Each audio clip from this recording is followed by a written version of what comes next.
እስቲ ወጥቷል እንዴ? ኧረ አልወጣ። በሩን ቆልፌበታለሁ። ቁልፍ ብሎ መምጣቱ አይቀርም። አንቺ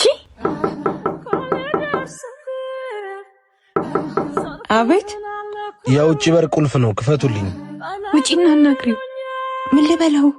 ቁልፍ ጠፍቶ እየፈለግን ነው። በሰው ወሬ ቀጤ።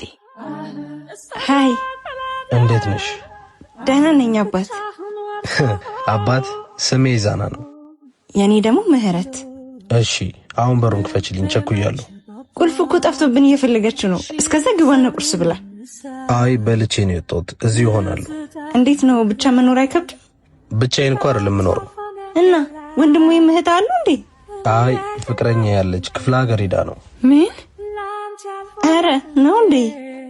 እንዴ አረ ቁልፉን ውጭና ስጩ እባክሽ። በዚህ ጠዋት የት ልትሄድ ነው? ወደ ሙታን ሳማር ቅዱስ ሚካኤል አንድነት ገዳም። በሙታን ሳማር ቅዱስ ሚካኤል አንድነት ገዳም የሚገኙ መነኮሳት አባቶች አሁንም ከጸሎት መልስ የሚያርፉበት ባት ተሰርቶ አላለቀ። አባቶች ወቅቱን ጠብቆ በሚፈራረቅ የበጋ ፀሐይ፣ የክረምት ዝናብ፣ ጎርፍና ውርጭ እየተፈተኑ ይገኛል። በእናንተ ደጋግ እጆች እርዳታ የእናቶች ባት እንዲሁም ወደ ገዳም የሚወስደው መንገድ ተሰርቶ የተጠናቀቀ ሲሆን በጅምር ላይ ያለውን የአባቶች ባት በማጠናቀቅ ካሉበት የመጠለያ ችግር እንታደጋቸው። ለማገዝ በንግድ ባንክ አካውንት 1044 2598 391